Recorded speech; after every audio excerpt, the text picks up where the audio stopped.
Welcome back, ladies and gentlemen. Welcome back to the channel. I'm your host, Mortanius, and we are back with some more Vampyr on the PS5. Time of recording is 12:03 a.m. Tuesday, April 22nd, 2025.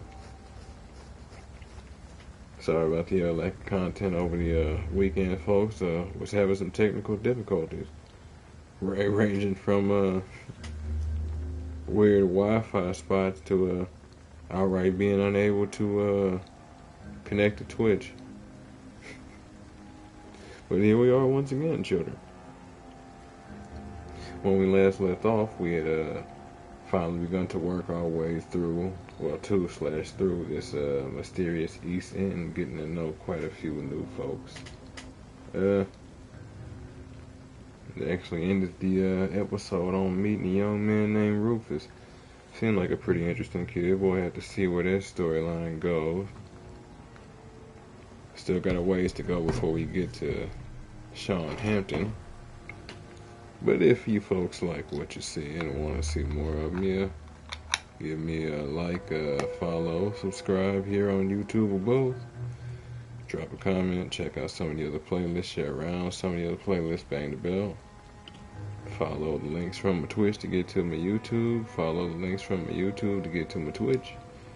And wherever you folks happen to be, have yourselves a good morning, afternoon, evening, or night, and get comfortable. Let's get into this.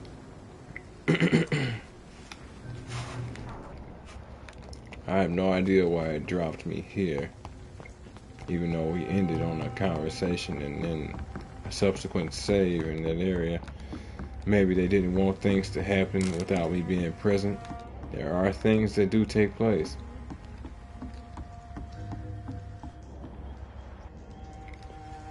As we've already seen from our own musings, shall we say.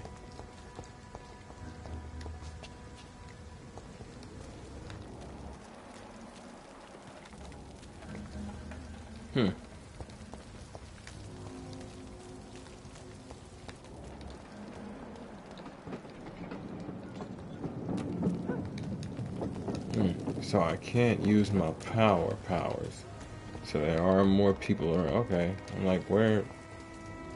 Interesting. Good evening, sir. Good evening. Why must it always be a good evening? I was just being polite. I'm Dr. Reed. I'd like to ask you some questions, if I may. Don't like questions. Or doctors. And the name is Seymour Fishburne, if you must know. Nice to meet you, conspiracy brother. See, you said good morning, but do you really mean good morning, or do you mean good as in go odd, meaning the absence of color? Do you require medical assistance? That's something I didn't expect to hear again. A doctor concerned with the health of his patients. Yeah, I could use some help. On several matters, in fact. It's kind of the point of medical practitioners, my friend, but I can respect your somewhat skepticism considering it might be expensive.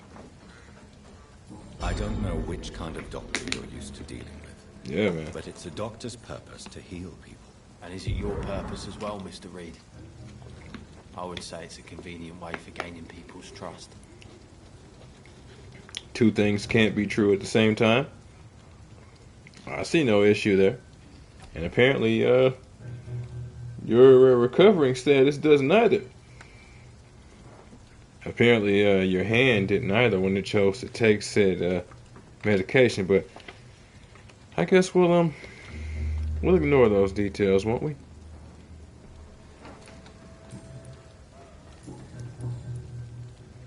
What can you tell me about this part of town? A shithole filled with maggots. Liars and thieves, all of them.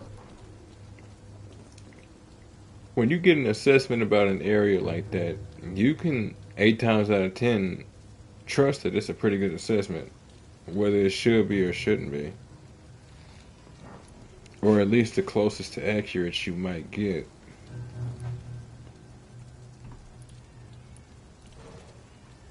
Are you thinking about someone in particular? No. Hate them all. Especially these petty, whining little shitbag beggars. Interesting. Is there no one who deserves your leniency, then? Well, Tom from our local is somewhat of a decent bloke. At least, unlike most maggots, he knows how to listen without opening his trap. See, when they say certain things in this game, your brain tends to flag you down to certain situations or people. He says beggars. The only beggar in this area is Rufus. It's one of those whole, if Rufus dies, what happens? If he dies, what happens kind of thing. What's your occupation? I take care of my mum. That's what I do. She's the only good thing in my life. Even though I don't treat her so good. Case in point again. I can respect that you love your mom, but when you say you don't treat her so good, what do you mean? As in like problematic, or as in you try to, but you come up short, or you try to, but it's like, how can I put this? You're not doing anything wrong. You may even be doing enough, but you yourself feel like you might not be.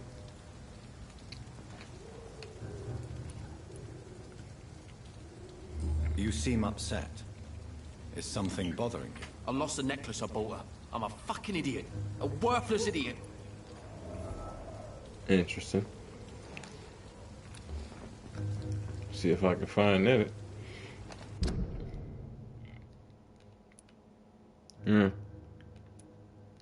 Rufus is connected to these two. Right. Stella Fishburne views is like a mother to Rufus, and he views her like a mother.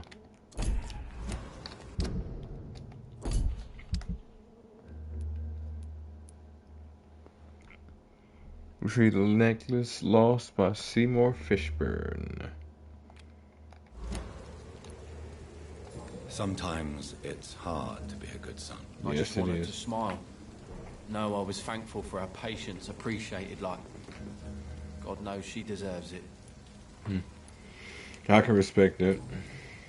I can definitely respect that. We always want to tell our parents thank you, you know. Want to do right by them, especially if they did right by us. They didn't have to bring us into this world. We didn't exactly ask for it, but then we're here, and they could just as easily have given us to somebody else, or decided to go another crazy route when we had reached a certain point, you know. His mind is still stronger than mine. I won't tolerate that for long. Any chance you can help me find Sean Hampton? The sad saint. Why would you talk to that cunt? Actually, that's confidential. Really? Well, go ask someone else then. I'm sure Tom Watts will gladly answer you. Yeah, we'll go see Tom Watts after we see Goodbye, everyone Mr. else. Fishburne. Yeah.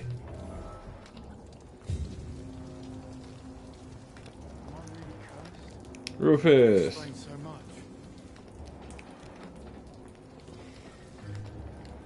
Oh, okay.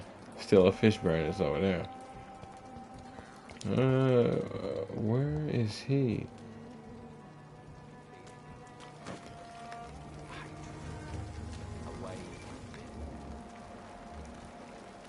Huh?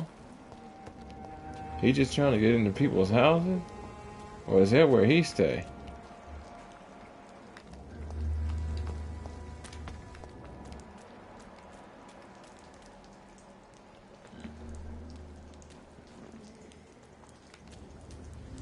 Uh-huh. Looks like we got a little company on the docks.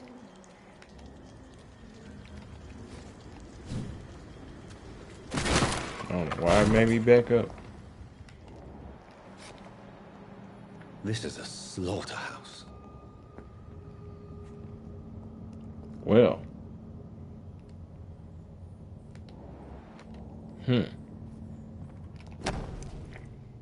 Bloody necklace. From Seymour to my beloved mother Stella.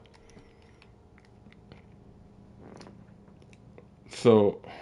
From Seymour to my beloved mother Stella. Fishburne, that sneaky bastard. It's locked. And that's probably his locker. So, yeah. Well, I guess they don't have company around here.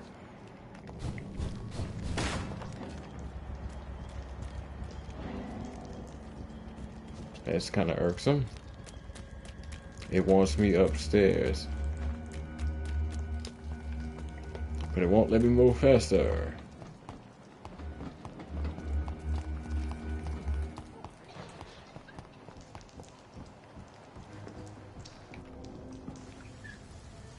Don't you think Miss Fishburne is nice to us? But I always have the feeling she's hiding something. For now, you're still the only real friend I have, Jack.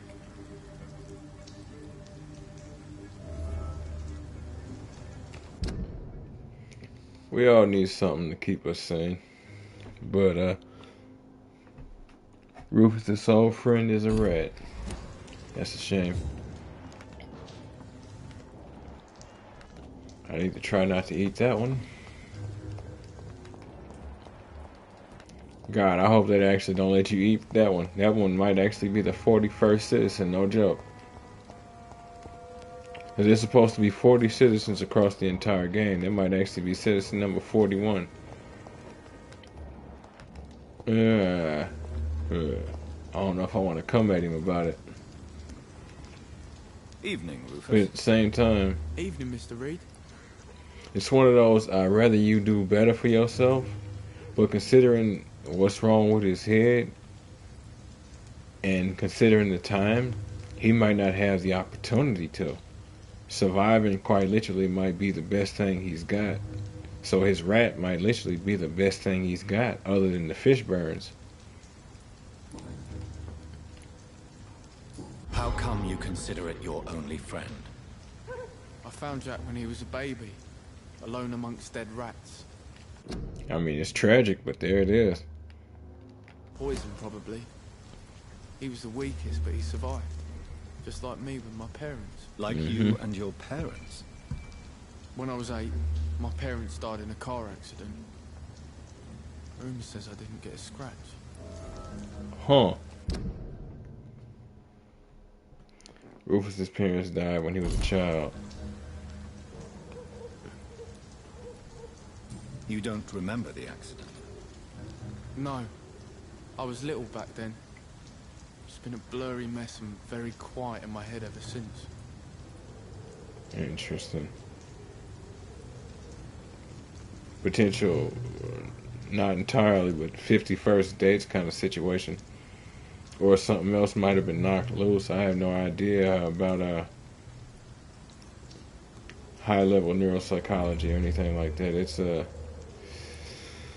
man. How have you survived? Did anybody take care of you? I don't have any family left, really. Except for the good Mrs. Fishburne. She's like my family now. Huh. Yeah, I was right.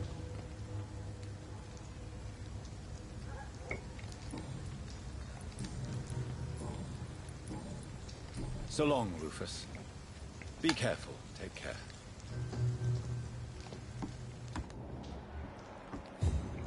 Sometimes we all need one little thing to just keep us in balance. We're obviously in the worst states of our lives, but a little bit of balance just to help us start to stand back up straight. I so love to gaze at the stars. The fog's been hiding them of late. Yeah. Yeah. Good evening, madam. I'm Dr. Reed. Could I come in? Why? What do you want? I work at the Pembroke Hospital. I'm investigating the flu epidemic in this area. Oh, the Spanish flu. Well, that's quite liberal of you, Doctor. But this is no time to be knocking at people's doors. I wouldn't normally, ma'am, but The disease takes away the good people too, madam. Why not let me in? It's Mrs. Fishburne. mm-hmm. Stella Fishburne. Sure Oh, is. yes, indeed. Why not let a doctor in? Stella! I can't remember the last time I had a good sleep. I've been nothing but worry. I have no doubt opening that door was just nothing but draining. It's locked, all right. Guess who has the key?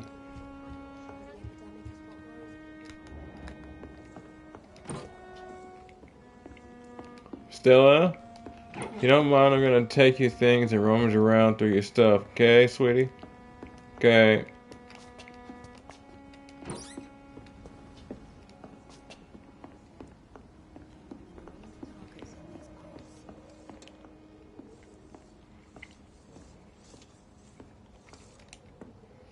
So you have questions about the flu, then? Yes, among other things.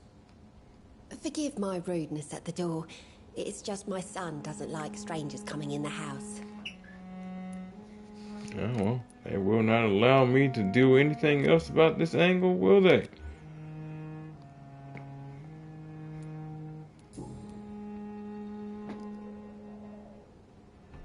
How is life around here? Life has always been hard in the East End. But it's everywhere nowadays, isn't it?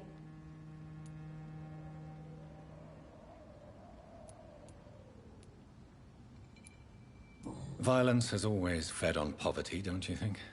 It's a cruel law of the human condition. And selfishness is their rotten fruit. These days, you could just die in the gutter and no one will bat an eye. Yes, ma'am. An unfortunate reality that we do our best to get away from. Some try and hide it, but as far as I'm concerned, don't try and hide it. Just do our best to get away from it. We try and hide it, it's the same as trying to forget it. And you know the old saying, you forget history, you don't want to repeat it. Do you think the increase in violence has anything to do with the epidemic? Don't know. But it's most likely linked to the gangs, if you ask me. Recently, it's like everyone has had to pick a side. Hold on. Do you think the Don't know. But it's most likely... Do you think the... Don't know. But it's most likely linked to the gangs, if you ask me. Recently, it's like everyone has had to pick a side. Has had to pick a side. It means that the clock is running out, or at least they feel it is, for something. What do they sniff in the air that everybody else don't? May I ask what you do for a living, Mrs. Fishburne? Rats are trying to run and escape the sinking ship, huh? They are usually the first ones to sense danger. Since my husband died, I worked at the Dawson Rope factory, but it closed before the war. I occasionally help at the night asylum, in exchange for food. I can respect that. You know, to this day, it's funny. I still hear people say things like, women were never allowed to work in certain places and like factories and whatnot in like the earlier years. And I'm like, yes, they were. Usually right around the time factories were created was the same time they were in them too. That was pretty much never a point in human history where women weren't working with men.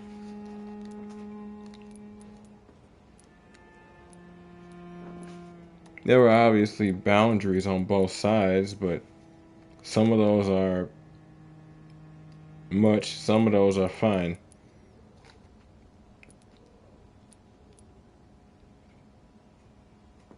Interesting. Because, yeah, she said she did work. Did your husband die in the war? Oh no, my Jack was a docker. He died when my Seymour was just a lad. Oh. The poor boy saw his dad slip and fall from that scaffolding. Well, that kind of thing can break you. It don't exactly give you the right to run around being the neighborhood asshole, but especially not the neighborhood asshole slaughtering people. I don't know if I don't know if that's a conversation I want to be having with her. But no, it definitely can warp quite a few perceptions, like it or not, when you lose a parent, especially at a young age. older as well, but as much as it hurts when you're older, a lot, you're still older. You're more prepared for loss like that as well as loss, period. When you're younger, though, it's more of a shock. And then when you see it happen in such an unnatural way, it's like, well, reality just sort of got flipped on its head. You kind of just watched your hero just get bent over a chair with no lube and a rusty spiked dildo. How do you pay the rent, then? My Seymour works at the docks, just like his dad. He's very attached to the house he grew up in. It's not always easy, but we get by all right. Very attached. Is this house more expensive than where you could be? The orphan that regards you as a mother. Please tell me about him, Stella. You mean Rufus? I wish I could do even more for the poor boy. Most people are so selfish. But you're not. Years may have passed, but I haven't forgotten how it feels to go through days with nothing but an empty stomach. Yeah. That kind of feeling, as much as it can give you a strong desire to never want to feel it and go through it again, it really can galvanize you to not want to see somebody else go through it. Even if you can't give them more than a shirt on, you know what I'm saying? At least you can give them a shirt. And she feels like she's not able to do enough. It's interesting. It feels kind of like she almost made it sound like she feels like she's not able to do enough for her son either.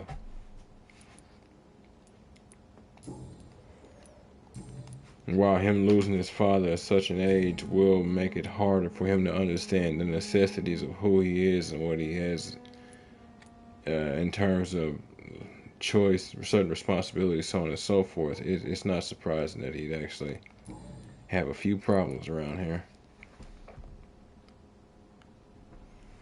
Azrael, welcome back to the game. Welcome back to the chat. Thanks for stopping through. I'm trying to locate Mr. Sean Hampton. Do you know where he could be? You talking about the one everyone calls the sad saint? The man who takes care of the homeless? The very same, Miss Fishburne. I'm sorry. I don't know where his shelter is. But if you ask around, I'm sure you'll get your answer. I still haven't gotten around to Baldur's Gate 3 yet. Starting to look into a few more of those games. Goodbye, Miss Fishburne. Been looking at Take care of yourself. Sort of, what is it? What's the terminology? Just grow eyes in the back of that head, sir. Gentlemen are easy targets in these parts. Yes, ma'am. Sort of dipping my toe into what is it? Warhammer 40k Rogue Trader. I'm legitimately having quite a bit of fun with it.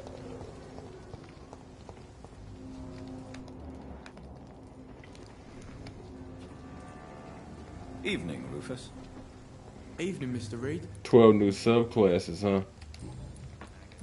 I'm not surprised. So long, Rufus. I have been hearing quite a bit about Baldur's Gate still being updated and whatnot. Evening, Rufus. Evening. That was weird.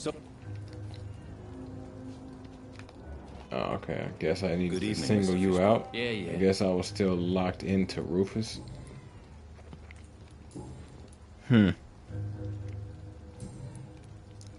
Lucy, you got some splaining to do. I have retrieved the gift for your mother, sir. Great.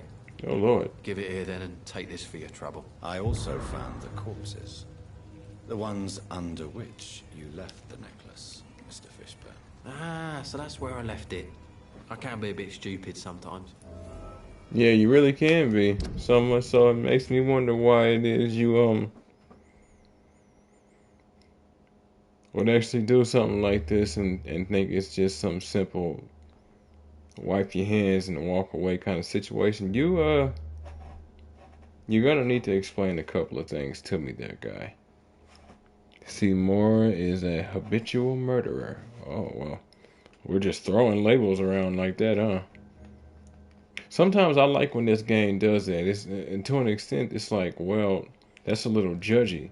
But then you speak to the person, and it's like, okay, so it's actually telling you the end of the conversation you're about to have. I see.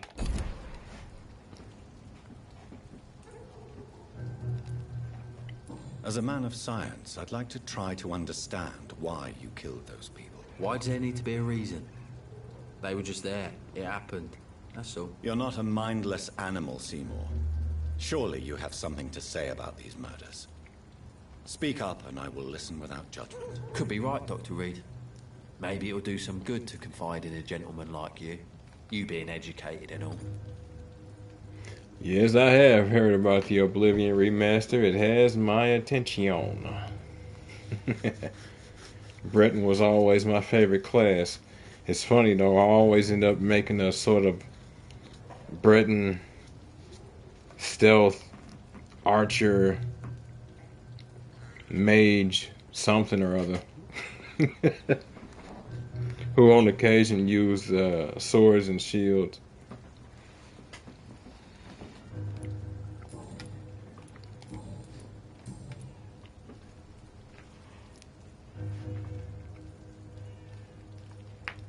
Souls-like combat, huh? I think I saw something about that too, but I think it was a different kind of. I think those are two different Oblivion remasters, actually. One looked like it was pretty fast-paced.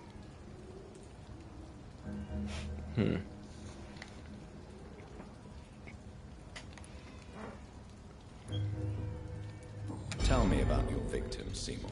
Who were they? Speak on it. Why them? Was there a link? Why should there be? They just kept getting on my nerves at the worst times. That's all.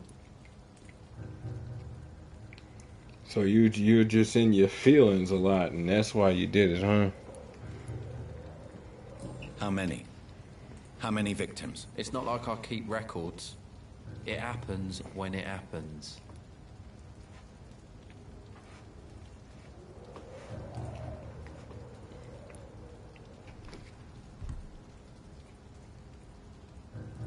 Oh, okay. The official remaster's changing stuff to be modern. Huh. I guess I must have missed that when I was reading. Thanks for the update.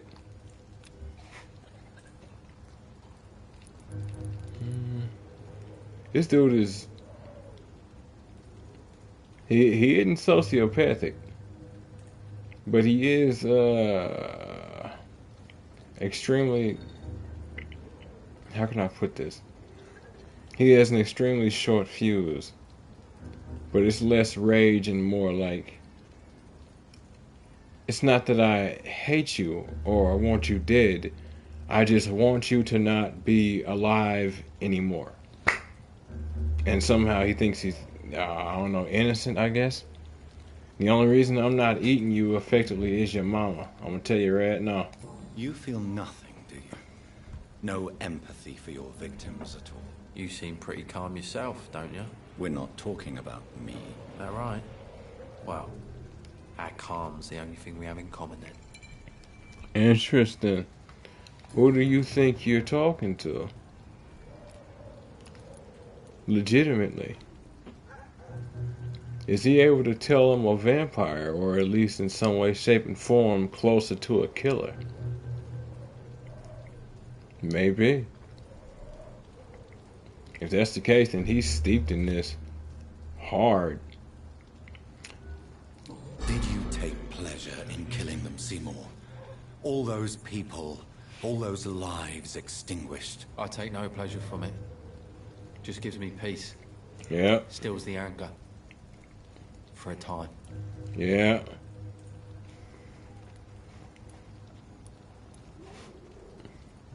He can't resist the rage. If he could, there wouldn't be people dead around here. Don't you think you should seek help? Talk to someone you trust, someone who cares about you. No. And don't dare speak about me to your colleagues either. Keep your mouth shut tight. Especially about my mum. Alright, Victor Zaz. This rage you feel, have you ever been able to control it? Resist it? I tried. For my mum, I tried for her. Telling the truth made me feel better. For a while. Of course it was only for a while. Stella seems able to contain her son Seymour's aggressive nature. So she knows he's doing this. The plot thickens. Jesus Christ. Seymour's aggressive nature seems contained by his mother. Or at least she knows he's up to something. If he kills Rufus, I feel like she'll poison his next meal and literally watch him die at the dinner table. And then she'll do the same thing to herself. She won't be able to deal with any of this. And then the thing that gets me, I tried for my mom. So you didn't even try because you believe you need to stop because it's a bad thing. You just did it because you cared about your mom, which I respect that. But if your mom wasn't there, it would just be, well, you pissed me off. Bye. Ugh. Why is your mother protecting you, Seymour? I'm her son. She's the only one who knows me. Sometimes I think she knows me better than I know myself. I understand you love her, but can't you see the awful situation you've put her in? Do you think my Really, mum would man? have a better life if I were dead? She seems so sad to know me sometimes. She's sad to know what you become. And she's sad to know that the little boy that her and her husband created could do such harm to the world. She's sad to know that could come from her and her husband. She may never have been that way. She may also be sad at the potential possibility that there are people in her or her husband's history that were like this, and here it is rearing its head again.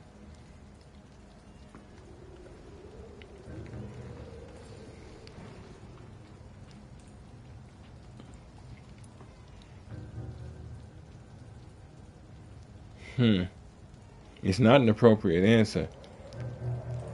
You dying, honestly, would be you getting off easy. And in the end, we still wouldn't learn what the hell is wrong with you. Because either you're something is wrong with you, or you're a completely sane individual, and you just have a short fuse. Effectively proving you're kind of a big-ass baby. Without even trying to be. And I don't mean like an insult. I mean like an actual psychological assessment. You are effectively a big-ass baby. In the shortest words possible. I don't believe death is the appropriate sentence for murder. Not in a civilized society. There are levels to that conversation, and I was hoping that... I didn't know this was the conversation he was going to be starting. There are levels to that conversation. Not all murder should be treated the same way. That's pretty much all I'll say on that. But the last word has to remain with the law. There is no law around here. No justice to be found. In these parts, revenge is the only answer. Yeah, shocker. Now okay, I was going to say, does that lock me out from her or from him? From her specifically? Only from her.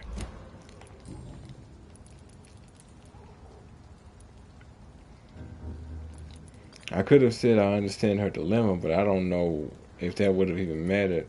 Because it basically just says, I understand, so basically he's still at the same place, just with more witnesses.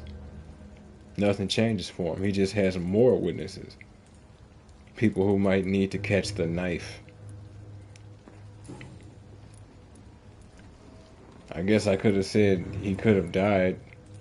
That was probably the path that they wanted you to go with that. I don't know. Goodbye, Mr. Fishburne. Yeah, your ass is crazy. You, unless you need something, you leave people alone.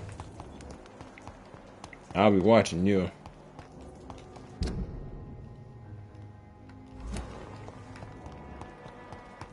Where are y'all?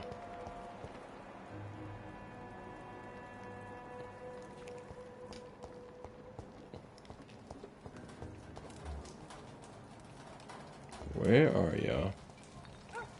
I wasn't even looking for y'all. I will be here in a minute. That's the Turquoise turtle.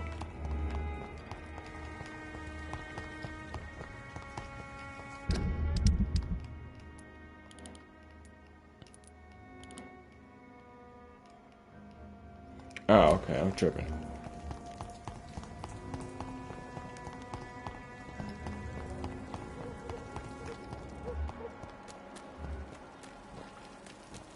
Stella!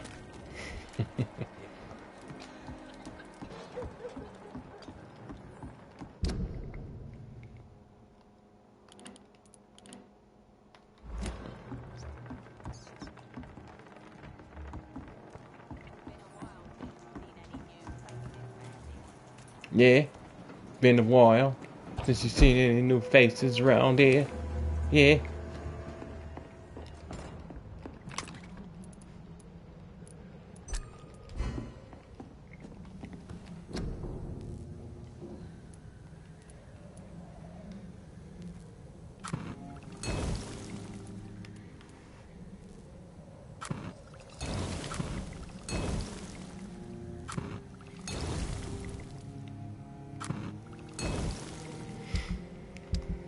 Might have mentioned it before, but you will spend more time treating these people and making sure that they are consistently alive than you would think. But it also gives you a chance to roam across the districts, pick up more XP, more loot, keep your skills up. Alright. Now we can come over here. We spotted this last episode, but... These murders are the work of a vampire. A vampire?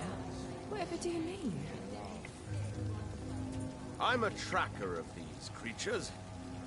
A vampire hunter. You best be off to your hunting then.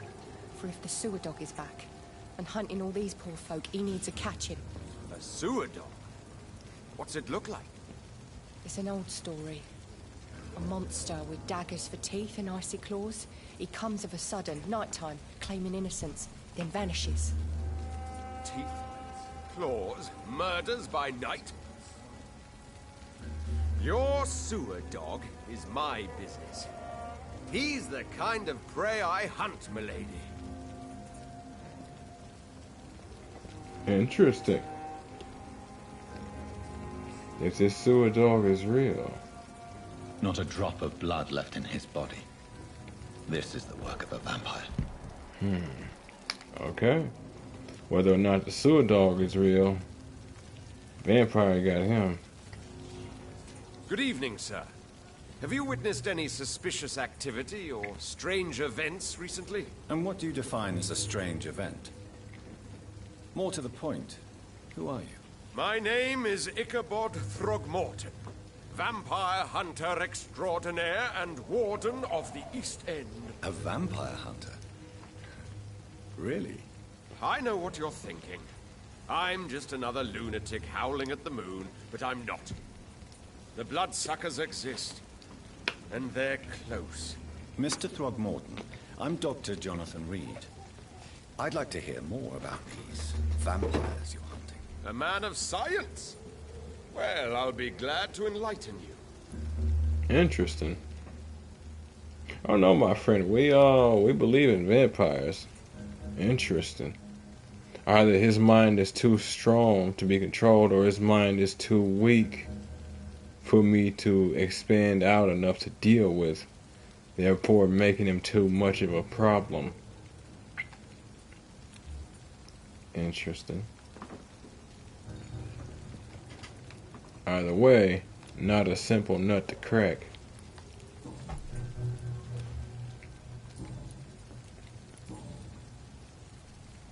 can you tell me about this neighborhood? Did you hear about what happened to Jack Gillingham? Oh boy. It's a shame I wasn't around to protect him. It's impossible to protect everyone. The violence seems endemic in this part of town. But it's my duty.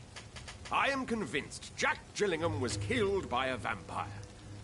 These evil rodents are spreading like a plague. I'm assuming that's who that is on the ground, Gillingham. Ichabod believes vampires have killed Jack Gillingham. Hard not to like that name. Ichabod Throgmorton.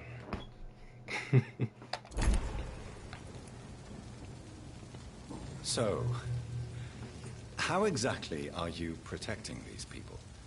I'm curious. I patrol late at night, investigating anything unusual. I try and encourage people to stay indoors, but people are careless. Grant that.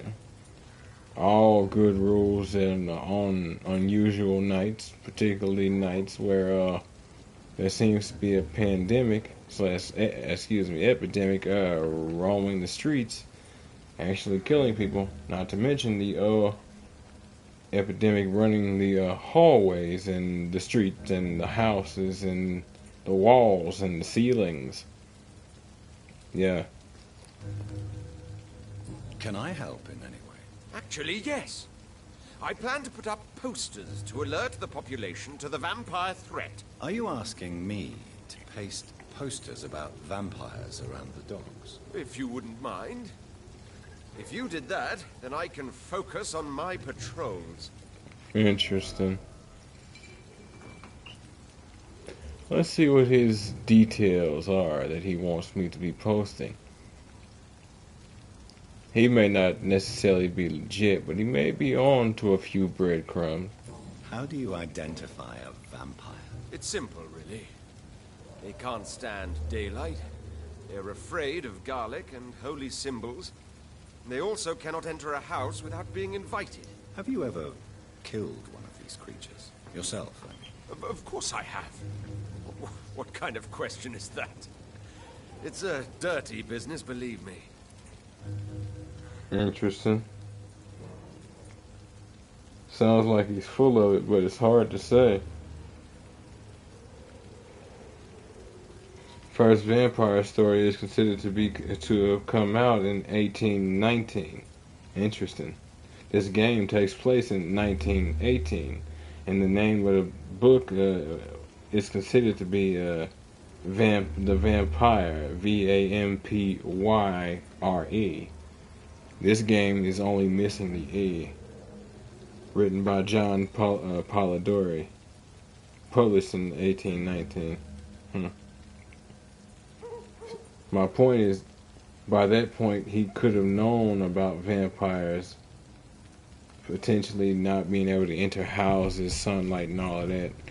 Because at least those two things are correct. The holy symbols, not necessarily, unless, once again, we've established there's faith in those symbols. And there's awareness in what it is you at least deal with to an extent of being able to use your faith against it. Hence, Sean Hampton's cross being unable to do anything to us. We probably come across many other crosses before. Have you heard of the Guard of Prerun? Of course. They're dedicated hunters. A little militant for my taste, but they do let anyone join. Interesting. Were you ever tempted to join the Guard yourself? I did think about it, but I'm more of a silent hunter. They're more of a sanitary militia. Setting aside what you do, your assessment of them is quite accurate. So you hunt alone? That sounds risky. That Vampires sounds are just like every other predator. filling. They hunt when they're hungry and follow certain patterns. It's just a matter of observation and patience. See, as much as he might be throwing around BS, little details like these do actually matter. And they are actually accurate.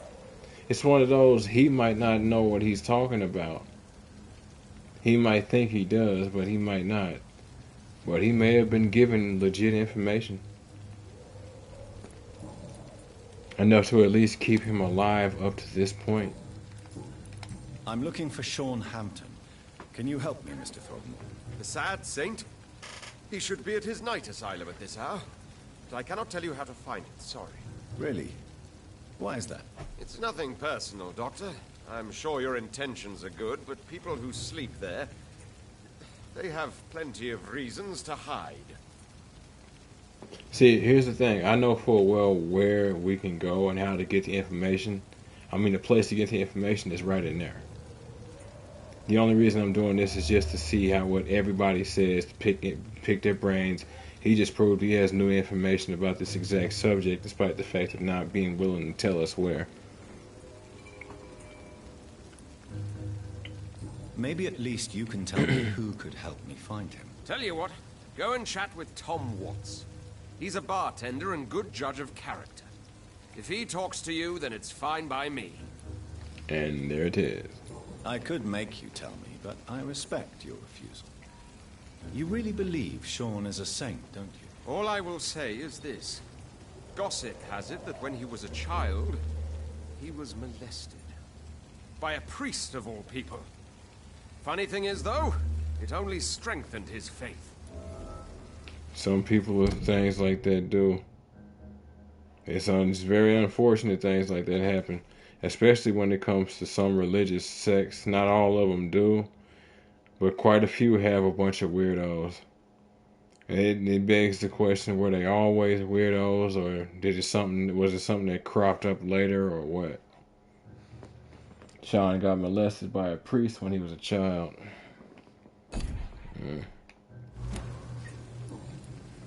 Once again, new information. Thank you. Goodbye. And good hunting, Mr. Throgmorton.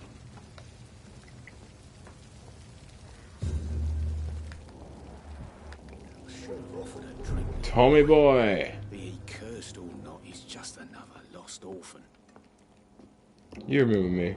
But first, let me freak out your waitress. Evening, miss. Well, I never. See? That's a first. Told you I'd freak you Customers who out. make that much mess rarely come back. Never mind in fancy togs. I'm much more myself than when we first met. By the way, I'm Jonathan, Dr. Jonathan Reed. Welcome back to the Turquoise Turtle then, Doctor. I'm Sabrina Cavendish. How can I help you? Say, good Lord, there's sense in this one. Yeah, I know, it's a shock, isn't it?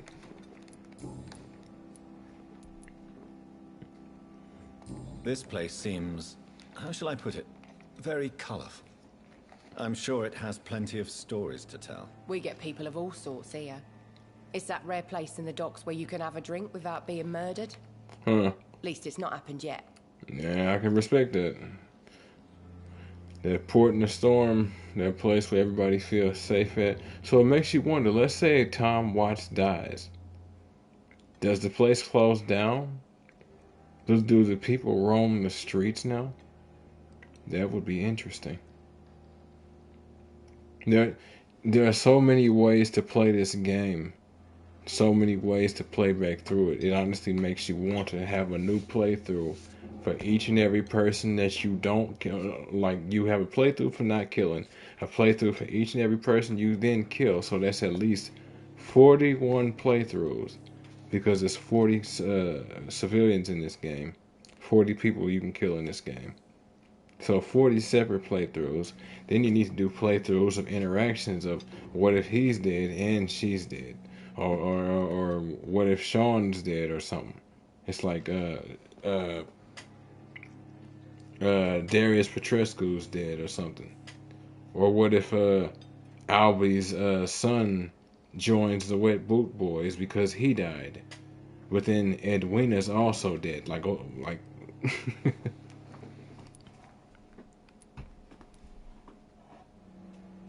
So this bar is neutral territory then? Yeah. Tom's convinced this is something the locals need. No one ever draws a weapon here. That's one of the reasons I accepted the job. I like places like that. Ain't nothing wrong with us having our own territory. How we defend our territory says certain things, but ain't nothing wrong with us having our own territory. When we can all come to a spot where we don't need to kill each other, where it's considered neutral ground to the point where if you start something, everybody in here from different groups will start something with you, to the point that everybody says, look here, we do not have any peaceful place in this town, in this city, in this area. You will not throw a monkey wrench into this and then get the only one we have taken down. We will throw you right out, or we will empty the magazine and let somebody else sit in that chair. But you will not kill my vibe. Your boss must be quite the negotiator to force such an agreement. Yeah. Tom's a great bloke.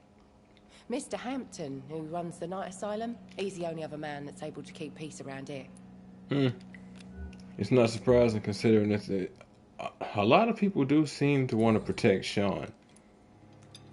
And if you notice, some have said that they can't really help us, but most, like that Ichabod, he was more on the nose, but most tend to sort of dance around it a little bit. It's almost like they know something. And it wouldn't be hard for them to know something, especially in this particular area. There's no way they didn't see somebody at some point looking for the sad saint of the East End shelter. If for nothing else than to get 3 hots in a cot and to evade the storm. What can you tell me about this area? People don't appreciate that line of questioning round here. You best be more careful with what you say, sir. You look concerned, Miss Cavendish. See what I This mean? is a bad borough. Most people I know are afraid. Most locals will rob you blind, or worse. You best mind your step.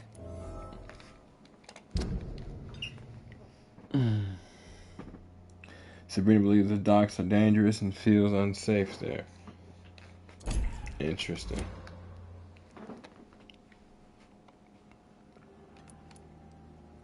No one feels safe, huh?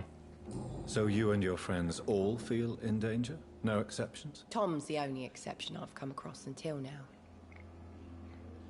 But he's not like everybody else. I mean, anomalies are anomalies. He may not be worried, or he just may show it differently.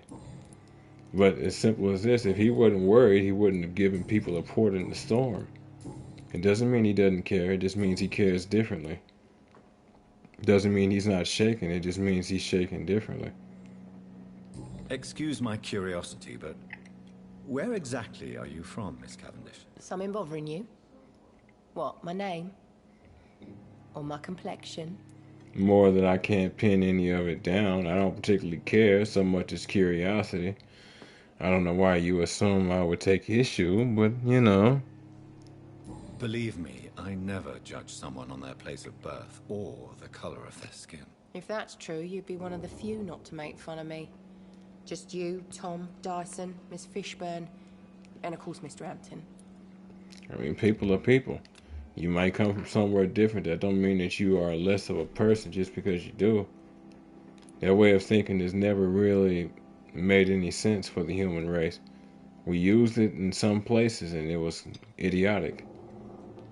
And it does bring different perspectives, different necessities to some extent, different ways of thinking, but it doesn't make you any less of a human being. I'm sorry if I worried you. I was just curious to find out if you know this part of town well. Nosy. My dad was a sailor from Bombay, and my mum was a maid born up in Glasgow. They got married in London. And here I am. Nosy. Sabrina, tell me about your true feelings for your boss. I love Tom. Not ashamed of it. Don't care if the customers joke about it, neither. Don't know why you'd be ashamed. The only reason why somebody would be ashamed of something like that and is in the case of them potentially being, let's say, attracted to the sex that they're not normally attracted to. It's not like they should feel that way, but they might be confused, so they might actually feel that way. But beyond that, The only reason why you should be ashamed is like he's your boss and you don't want it to appear like you want him to go soft on you or special treatment or anything like that. But at the same time, if you love him and he is your boss, I mean, there's no way for that not to spill over to the workplace. You just hope it doesn't cause problems for people, as well as y'all. Whether they mock you or not, it is what it is. Who's mocking you? I mean, we're always together. People will talk, won't they? That's less of a mock and more standard gossip. It is what it is. I don't know. She said she grew up in London. You think she kind of be used to that. Or maybe because of her skin color, it was less of a being used to that and more being used to when she entered rooms, like people probably went quiet, so she didn't know if they were talking about something as simple as that or if they were talking about something more. Does Tom love you? Yeah, but he's always reluctant to take it further. It's not because I'm younger, or because of the colour of my skin. He hates jokes about us. I don't know why it would be because you're younger or the color of your skin. You're both adults. Seems to me like his issue is he doesn't want to seem like he's taking advantage of you either. And moreover, both of you seem like y'all have a reluctance to take it any further because y'all don't want to destroy the relationship you do seem to have with each other. It's not just a business relationship. You do seem to be pretty cool with each other. If there wasn't business involved, it would probably be better. But he might also he might love you, but he also might view you as like a sort of daughter. And he might not want to mess with that.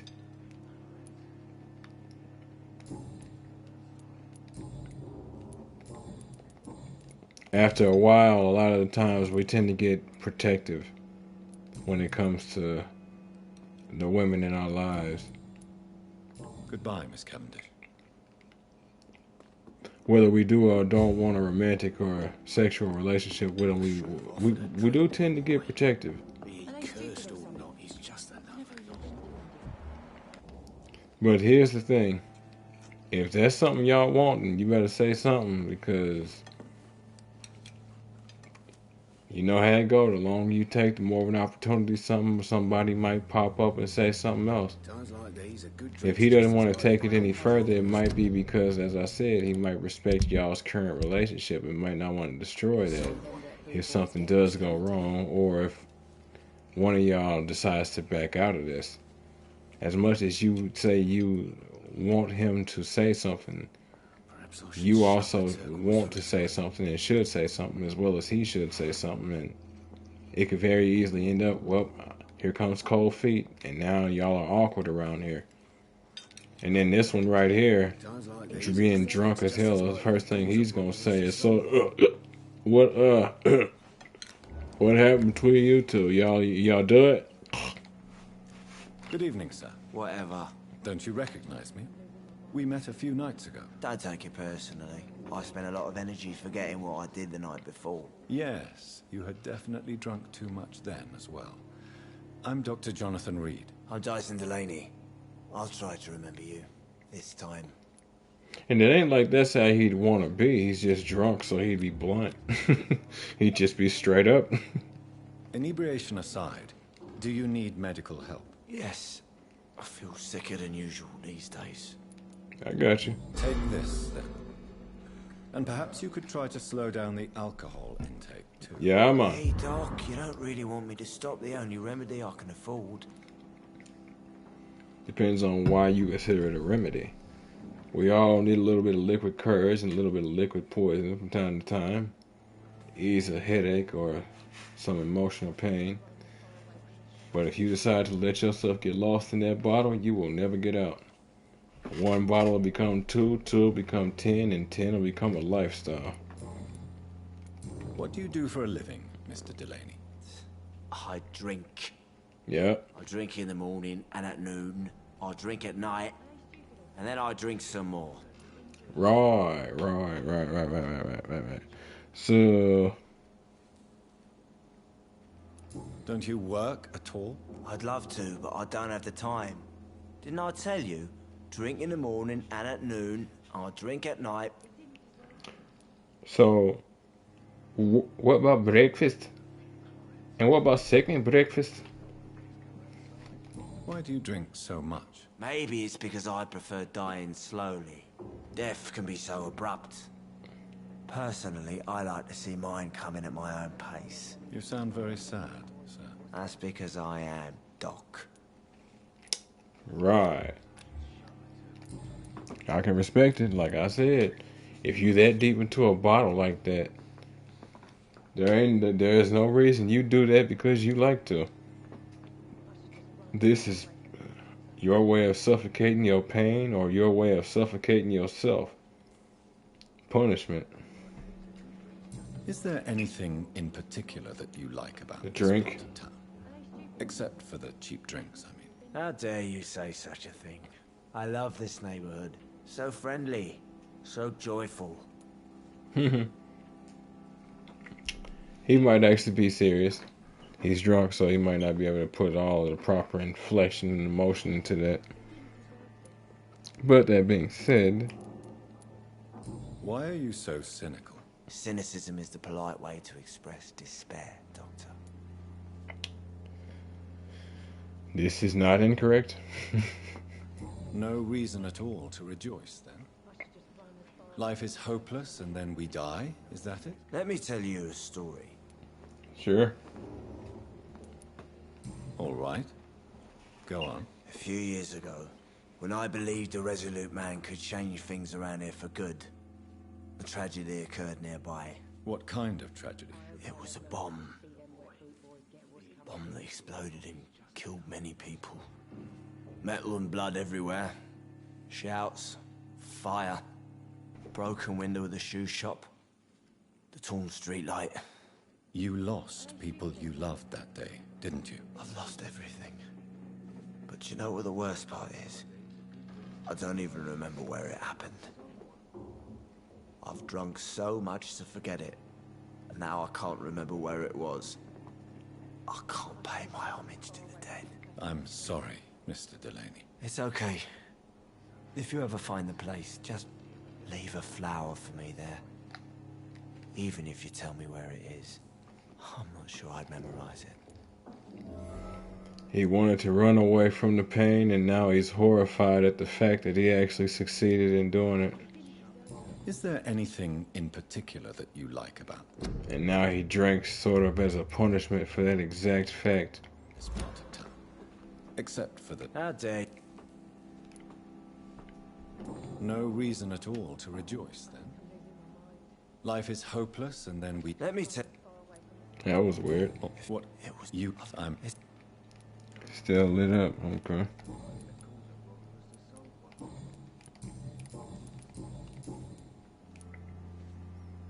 Surely you must have had dreams and expectations when you were young, like everybody else. Sure. I wanted things to change. To really change, and to change for good.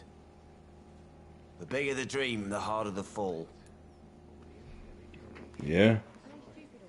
And as much as we all have our dreams, we don't all get the chance to achieve them. And even if we get the chance to try, we might not always get exactly where we like to get or as far as we'd like to get. Hard to say. Shout out to those who get the chance to try. Shout out to those who don't.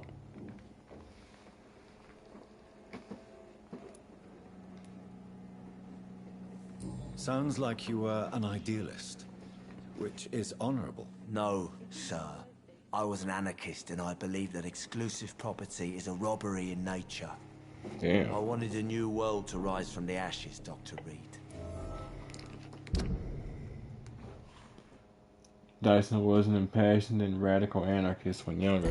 You realize in order to believe that personal property is an affront to nature, that would effectively mean that you can't own those clothes you're wearing.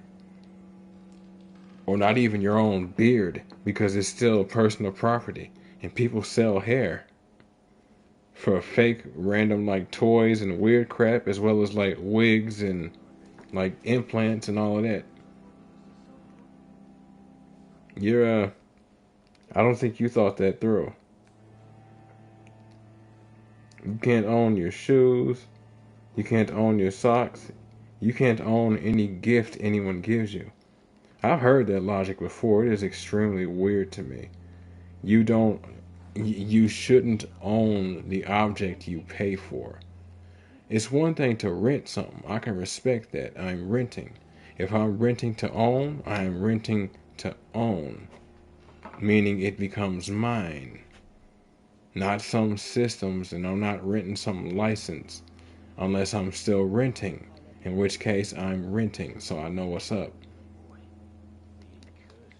No, if I pay for something, I sacrificed for something, it should be mine. Now, if I'm paying for a service, then I'm paying for a service. That service should be mine so long as I am paying. Do you really think the world is that bad? No, I believe we all can choose to make it better.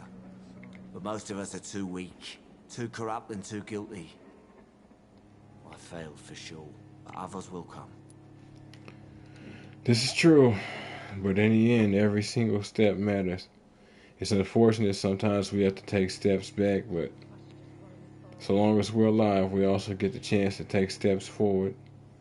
And in time, man, we'll get to the point where we'll stop smacking each other in the mouth and actually look at where we're at.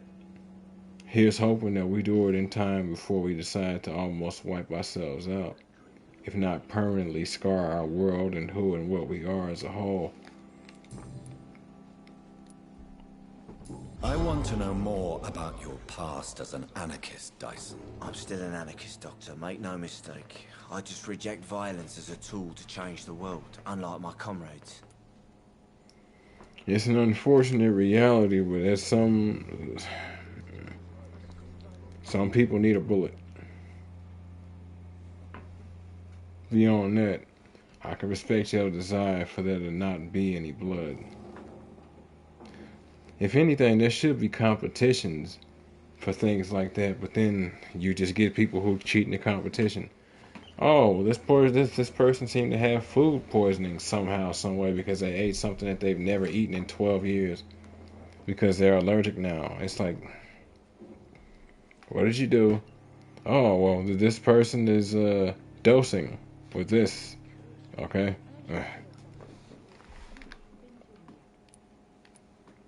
Do you believe in a bloodless revolution, then? I do not believe in much anymore, Doctor. But I'll admit I like your idea of peaceful change. I like it a lot. Nothing wrong with peaceful change. It's just, I understand sometimes the occasional person might need to get hit in the mouth. But if possible, see if possible to reduce it down to one. A sort of challenge. The best against the best as much as possible. That's effectively what it's going to be anyway. Who outright wins the best, the greatest numbers, the greatest tactics, the greatest techniques and gear? Like what? Do you still see your comrades, then? The greatest beliefs? Even if you don't agree with their methods anymore, I mean. No. I hope they'll come to share my point of view one day. I'll raise my glass to that splendid idea. I can respect that. If he says he lost everything that day, then it completely hit him and made him do a 180. He's tired of the blood. It horrifies him. He doesn't want any more. I can respect it. A shame it had to get that far, but I can respect it. I'm looking for Mr. Sean Hampton. Do you know where I could find him? I really don't know. I heard he'd been abducted. I don't know if he's back. Who could tell me then? About the sad saint. I'll try asking Tom Watts about him. Goodbye, Mr. Delaney. Oh Lord. Alright. Tommy. Good evening, Tom. Good evening, sir. How are you tonight? Back to the docks, are we? You remember me then? Of course I do. You're that man who seemed so lost when he entered my bar a few nights ago. Thank you for your hospitality. Indeed. I'm Jonathan Reed, by the way. I'm still Tom Watts. Welcome back, Doctor. Alright. He's still Tom Watts. What can you tell me about this part of town? It's not that bad. Thanks to people like the sad saint of the East End. Who? Sean Hampton, our own private holy figure. Few are foolish enough to make peace with the gangs. Sean is one of them. Makes sense. Gang members need the occasional place to sleep and a nice little chunk of free food and medical care too. But it also says quite a bit about the gangs in this area. They're either too desperate to be willing to get rid of Sean, or at least to try and control him, or they actually have respect for what he's doing, or both. How is it you can keep this place open? This part of town doesn't seem particularly safe. Well, since everybody needs a drink, my pub is considered neutral ground by most groups. Yep.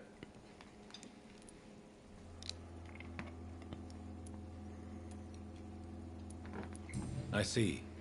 So you get pressure from all sides about how this place should be run, do you? Something like that.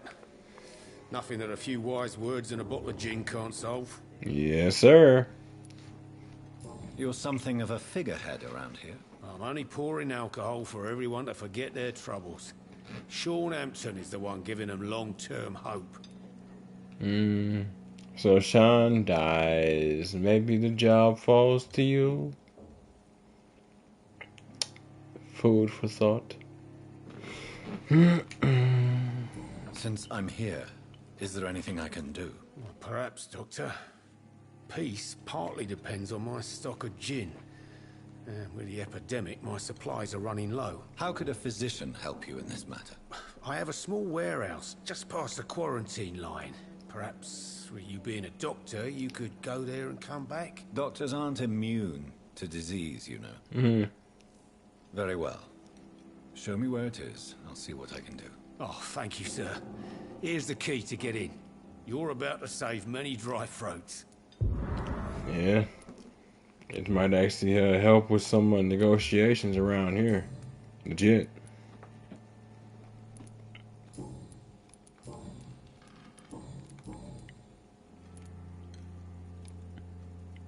Sabrina seems very fond of you, Tom. I like her too. I really do. I know I'm her boss, and I'm much older and all. But I like her for sure. What is bothering you then? Sabrina is an angry one. She wears it like a coat. I'm not sure I can make her shed that anger. It hurts to see her like that. Yeah. See, and I noticed that too. She seemed... She was real snappish when we first met. And she always... She actually kind of was a little snappish while we were talking a little bit over there too. And that is a lot to deal with. And while he said it hurts to see her like that, that does not mean that is a responsibility he has a desire to take on, especially with him being even older. That is not something he's in the mood to deal with. He cares, but that's why he pretty much cares from afar. So now we have our answer. This is what's holding him back, is that she's a little unstable as far as he requires. I can't blame it. I kind of got the same thought process. Why does your waitress feel in danger working on the docks? This part of town is dangerous for all, but for women it's worse, as always. Sabrina is a brave girl, but she can't help feeling in danger. Do you think she has good reason to feel this way? Are you not worried about her safety? Of course I am. The truth is, she's tougher than me deep inside. She just has to learn to control it. That's what I'm saying. Snappish, and then was probably never taught to measure her power. It's interesting when you hear about the things. I don't know if she actually was taught to measure her power, like in a normal sense, like little boys and little girls are. But I don't know if she was taught that or not. Boys usually are. It's hard to say if she was. She might have been though, especially with her folks being is what she said. One was from Glasgow. Can't remember where she said the other one was. Don't have entire perspective. And then it was 1918, so it was a harder time. She may have been brought up with a bit with more perspective when it comes to this kind of thing.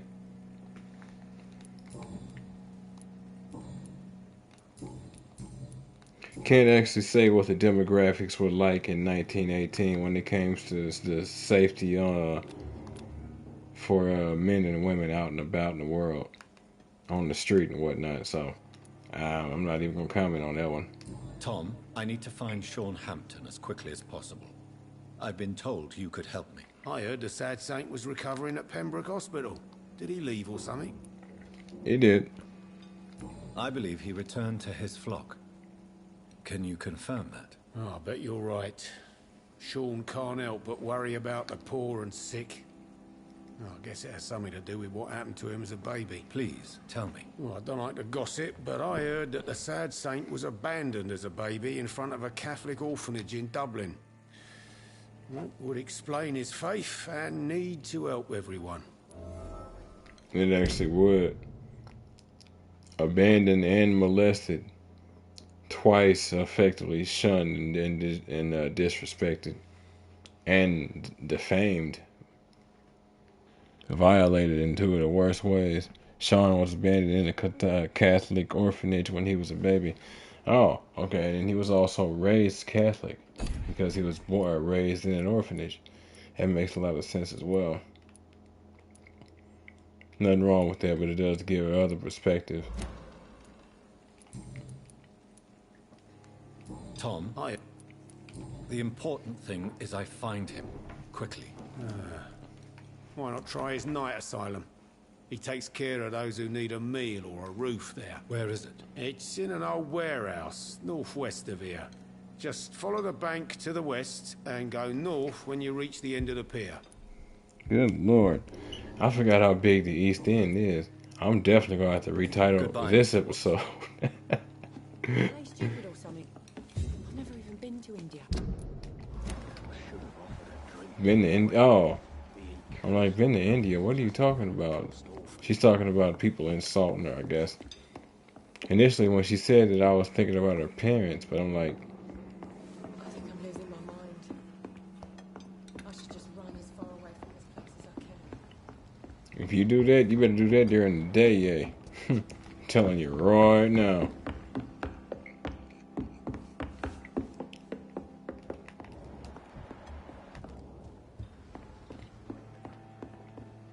Wonder if Swansea left anything in here.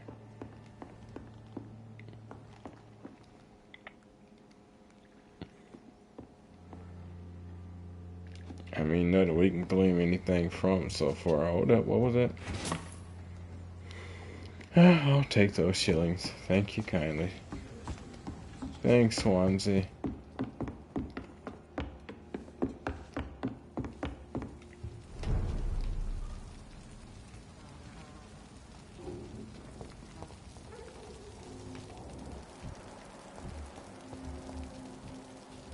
Stella!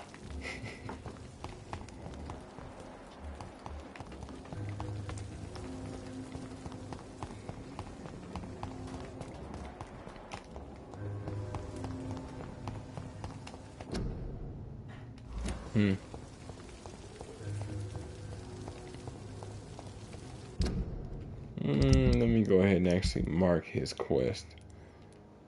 I have no idea where I'll be coming across those.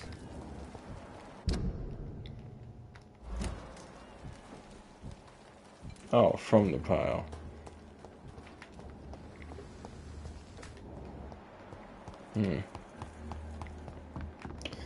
Am I trying to do that at this moment?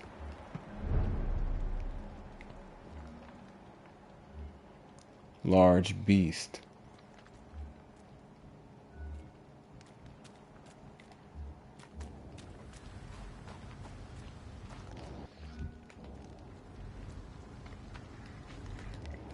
What?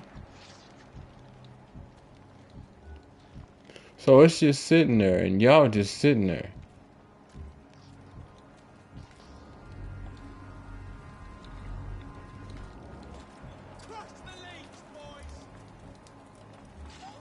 Oh, now you have witnesses. See, the Imperium would call this heresy. What happened to my controller? I went in to freeze him and it did nothing. Level 22. There's no way I was going to let something like that hit me straight up. I'm level 12. Or 13 or something. There's no sense to something like that.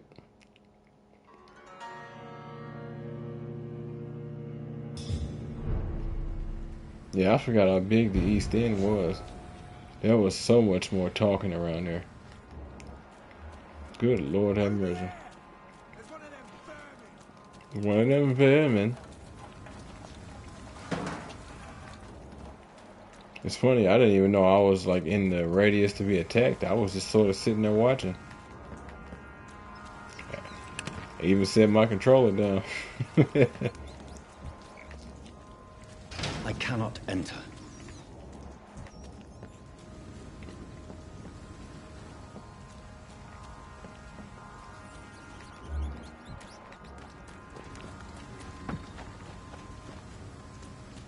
Interesting. That's funny. This is where it wants me to go.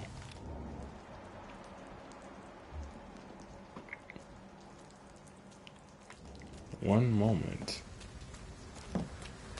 Yeah, I'll come back for Ichabod's quest.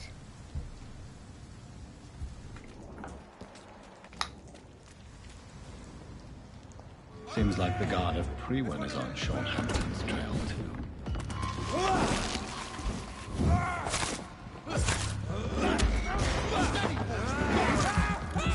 Steady, boys. They got one of them. Whoa. Not if I can help it there, guy. See, here's the thing. I already did. That's kind of why I'm here. Now, I don't expect you to understand.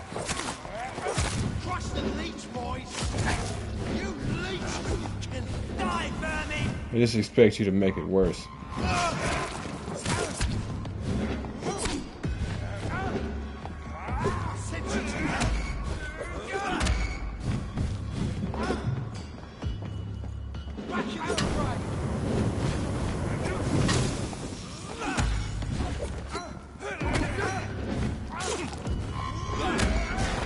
Ooh.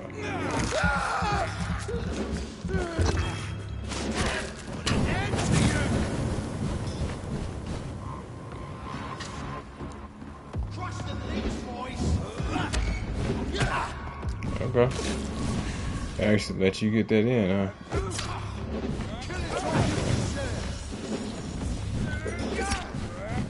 Hey.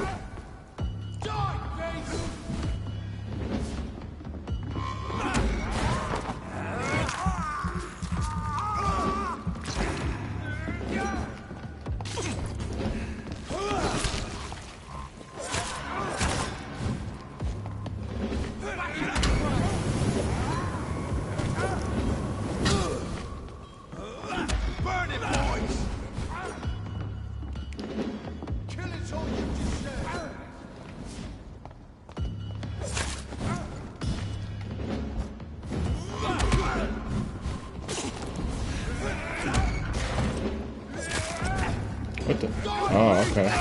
So one attack got him off the ground.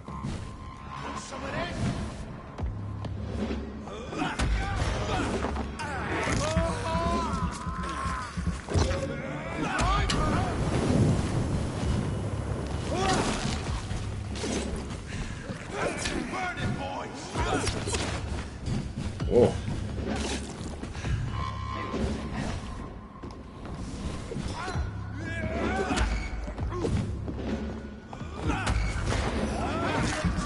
It's funny, as useless as they are, they're honestly an effective team.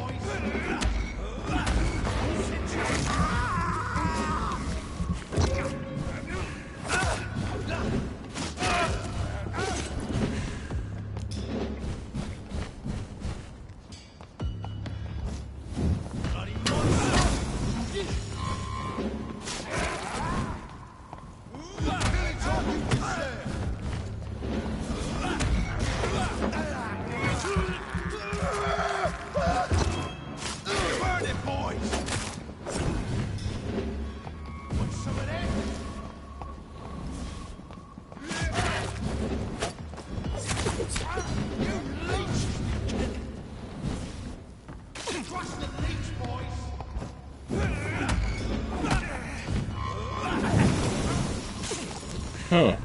For a second.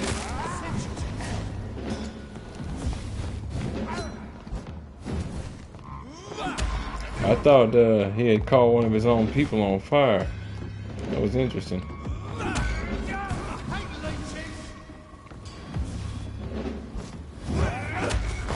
You hate leeches, huh?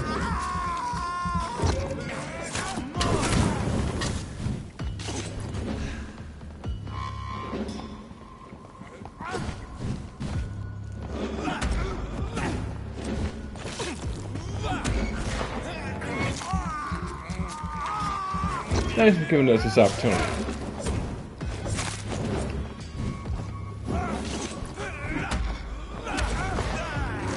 I just want to talk to him. Promise. Okay. Okay.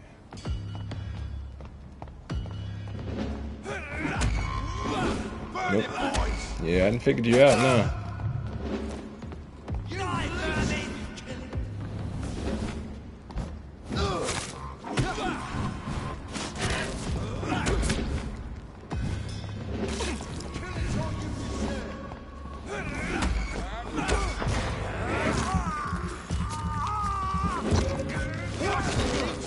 What the? Interesting. Oh, I got interrupted. Okay.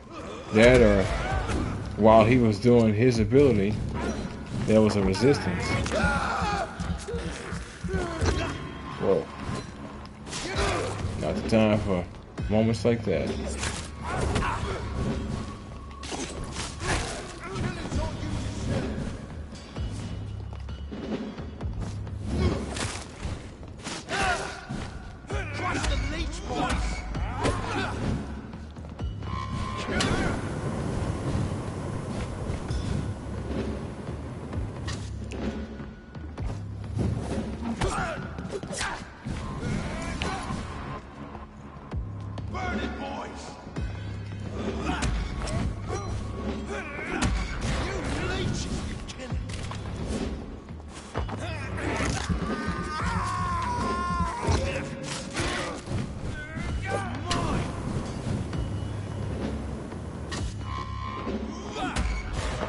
Fade me, Seymour. Fade me.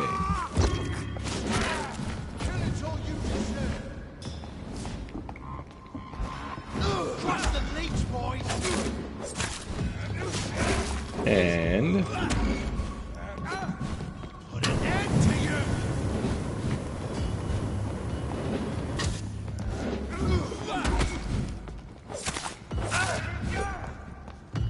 I hate leeches. Die, beast.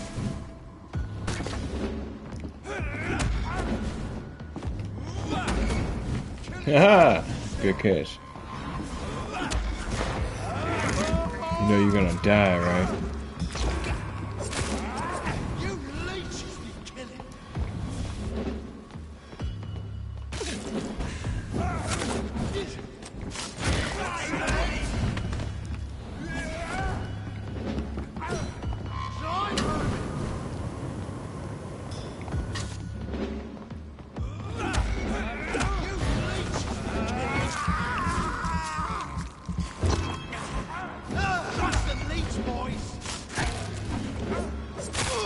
And there he is. Gentlemen, you know how this ends, don't you?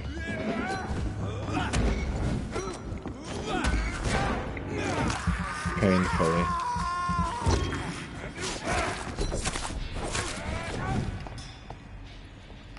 You see, the other two matter.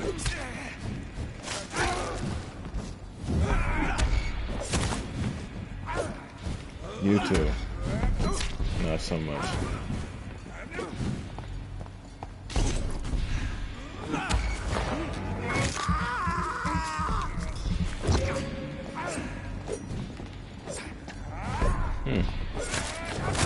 That was weird. Lock on dropped.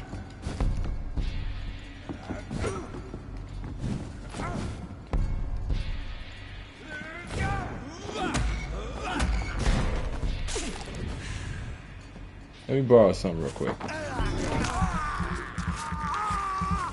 Promise I'll give it back to you. See? Told you I'd give it back to you.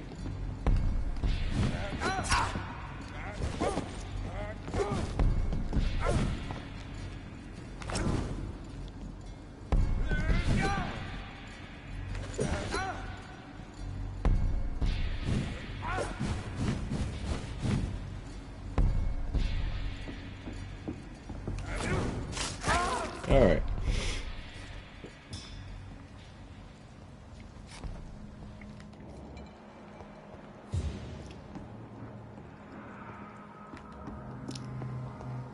The wounds on this corpse are deep, the result of rabid rage. If this is Sean's doing, he's become a murderous beast. Got some thunder to him too. Again, if this is Sean.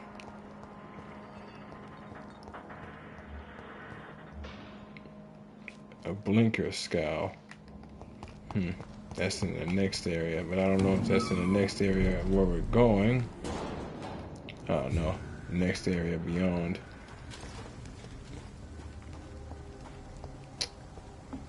Forgot how much of a fight that was. It has been a few years for all of this, honestly. It feels wonderful to come back. Who? Hey there, guy. So what's happening, fellas? Alright. You couldn't just let me look at the night sky one more time without having to worry about getting shot at by randoms who ain't even local. We have to stop it! You should have done better.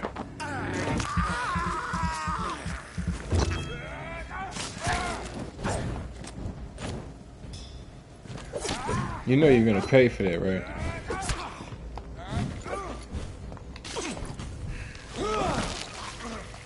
What did I say?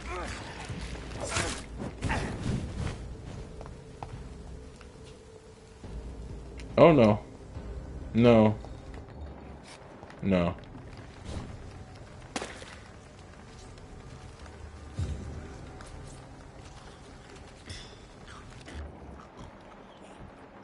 I'm like, what the hell am I hearing? Die, vermin! What's up? Come on.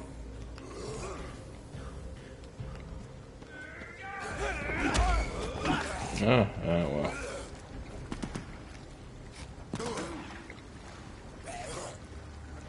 Take a breath of this! Ain't safe here for a gentleman. Right.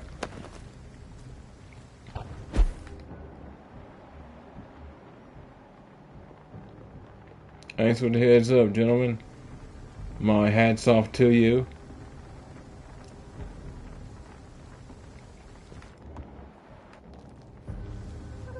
This is no place for you, sir. I'm looking for the sad saint. Stop now! You're mine! Okay. Oh boy. Oh, well, look at that. Who are you? I must be slipping in my old age. We're seeing that, right? Okay, I'm just glad I'm not the only one noticing it.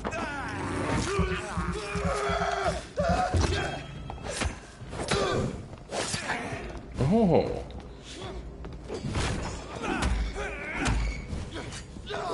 No, that ain't you.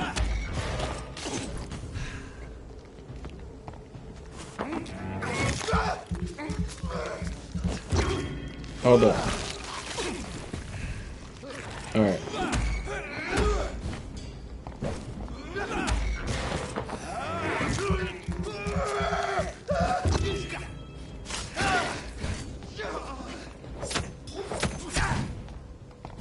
You know, you'll get me with that eventually.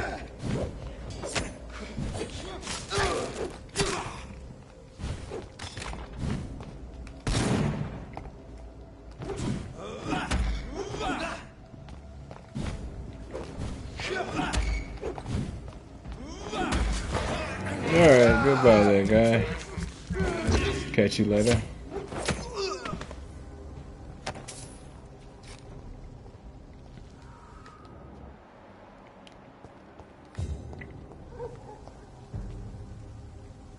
Sorry, sir.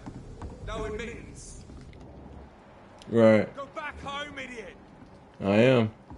Thanks for the advice, though. Home is this way. At a shelter of a mysteriously sad saint.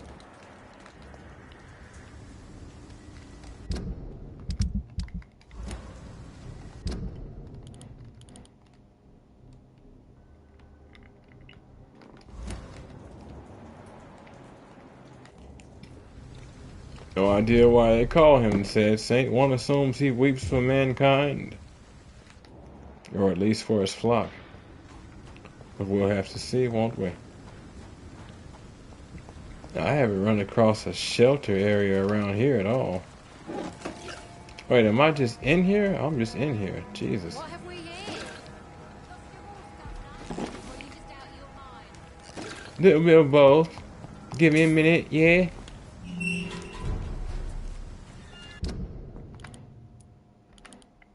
Ah, that's why. The base is literally, the little base is right here. I think I was here before. Yeah. Yeah, okay.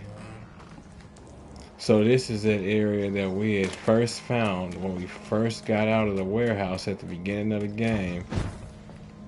Came through that area. Came through here. And was heading back to...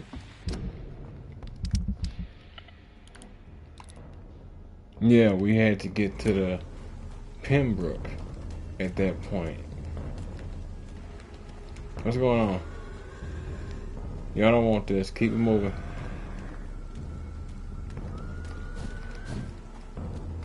They're gonna make me do this. Fine.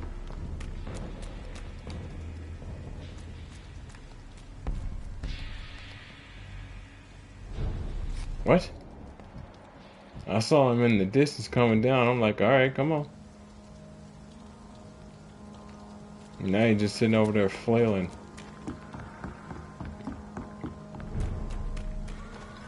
It's locked. Okay. Interesting. Right, and that's where we fought William Bishop. I cannot enter.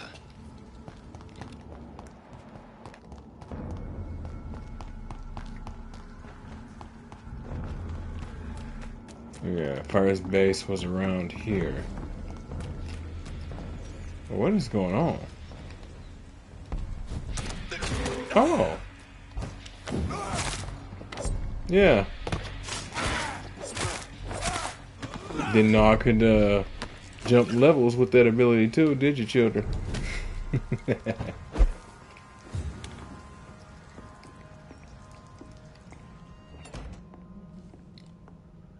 Yeah, like I said, I'll have to retitle this one.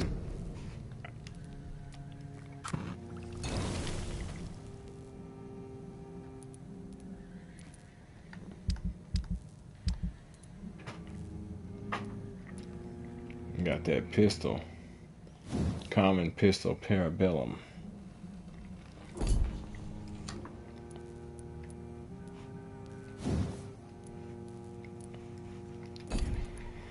I don't know, I've thought about using guns, but if I do, it'll probably be a shotgun. Shot it for your body. In this instance, most definitely leaves a hole for your soul. Alright, what am I looking at? Claws still hit hard despite the fact of us being this far into the game. Coagulation can always be better, but it does not really give you much of a time frame increase. It is a little painful. Well, when you get up to this point is where it starts to get real nice. 10 seconds, but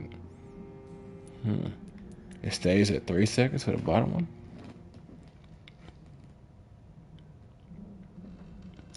Oh, it's Legacy of Cain. You feed from freezing them, and their blood bursts from their body, flowing towards your mouth to feed you without touching your prey. Do you at least do damage doing that?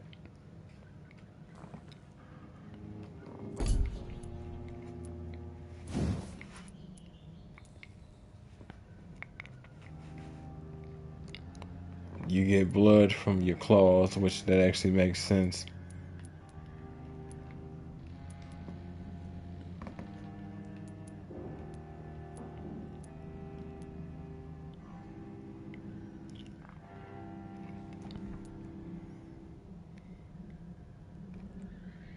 And you stun with them. That's pretty cool. Blood spear. How much am I sitting on? 2,500. First,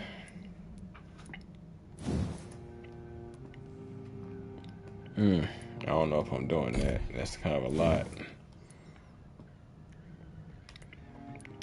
Hard bite and making my bite hit 150 times harder. That wouldn't be a bad choice. More health, stamina.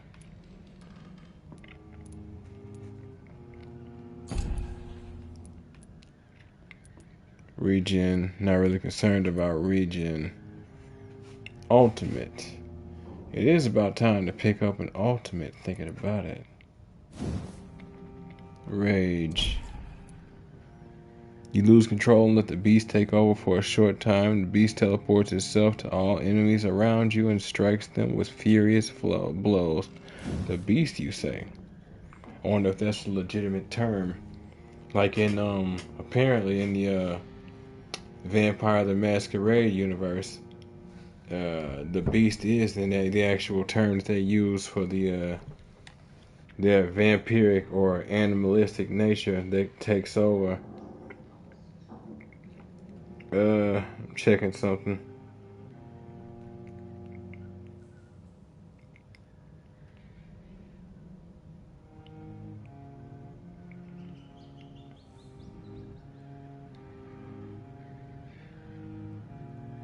The world of darkness, that's what it is. I was trying to remember the universe is effectively supposed to be tied to the world of darkness. I wonder if this game is tied to the same one. Some abilities are so powerful that even vampires fear them. Rage is one of them. The vampire loses control and unleashes the beast within to do their dirty work. The beast teleports itself on targets around them, striking with an unfettered fury. Because of its dark nature, this type of ability cannot be used too often. Just release the beast, my friend. It's more satisfying than you think. Abyss. You create a shadow vortex at your target's feet. Coming to life, the shadows interrupt an enemy in the area and inflict tremendous damage.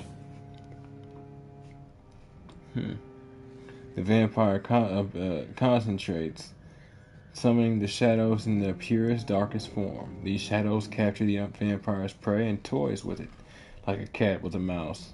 After a brief moment, the shadows strike, impaling their prey. Only reason I'm not reading the initial tooltip and then the tooltip after that is just because it's the exact same thing, but just the names changed. Some abilities are so powerful that even vampires fear them. It's just the same. And then because of its dark nature, this type of ability can't be used too often. But even the powerful vampire is terrified to be seized by the tendrils of darkness. Blood cauldron. You focus your power to boil your target's blood, causing it to violently explode, dealing damage to the target and anything nearby. That explains the damage I could potentially get from that freezing ability. The vampire concentrates their power on one target and makes the victim's blood boil. Through this process, the vampire will regenerate and absorb part of the target's blood. Okay. The vampire will release their prey after a few seconds, leaving damaging blood cells within them. These cells will continue to impact their host before exploding after a short time. What do you mean, impact their host? So it actually does damage over time and then explodes? or will it like slow them down or make their abilities less effective, make them hit not as hard, or make them slower, or unable to dodge you or something, or even unable to feed on you? That'd be interesting. The blast will affect anything, any living creature near the host. Huh. Well, since I'm not living, I should be good. Because of the dark nature, too often. Controlling blood is one thing, modifying the blood cells is another. And each one of those is sort of a variation of the abilities you can get earlier, like Shadow Mist. Place a cloud of shadows at the target's feet or yours. The cloud will explode after a short time, causing heavy damage. That's the weaker variation of Abyss. I am going for Rage. I miss the Rage.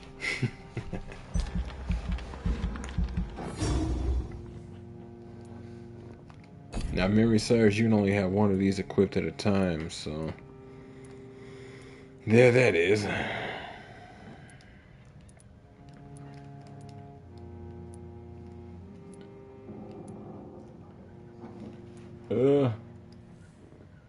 So you know what? Let's go ahead and up my regen from my biting, 25%. And then up my health bar. Oh. Huh. Why is it telling me 300 right there? That's telling me the last amount I spent? Okay. Yeah, okay.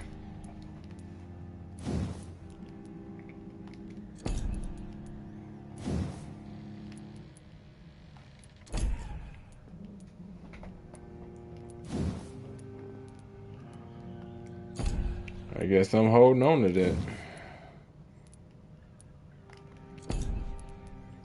Unless I want to downgrade. I don't know if I do, though. Yeah, I do. Yeah, I do. Because to be honest, hold up. No.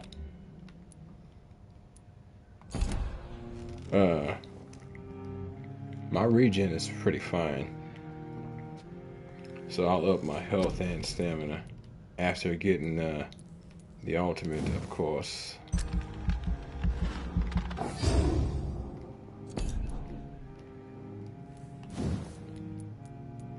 It's actually about time for those to be increased more so.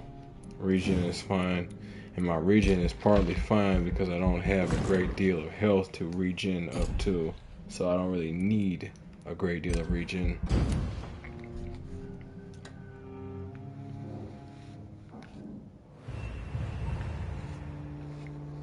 Alright. So everybody else is good around here. Everybody's good around the Pembroke. Oh, it's like that over there, is it? Yes, Sirski.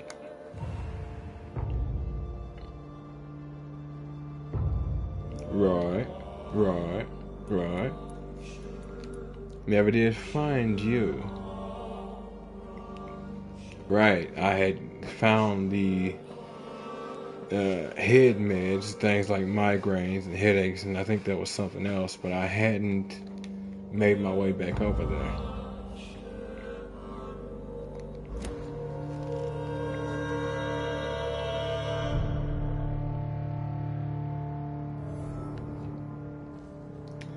But folks, that's gonna be the end of episode 11 of Vampyr on the PS5. If you folks like what you see and want to see more of me, give me a like, follow, subscribe here on YouTube or both. Drop a comment, check out some of the other playlists, share around some of the other playlists, bang the bell. Follow the links from my Twitch to get to my YouTube. Follow the links from my YouTube to get to my Twitch. And wherever you folks happen to be, have yourselves a good morning, afternoon, evening, or night. And God bless you. Catch you in the next one.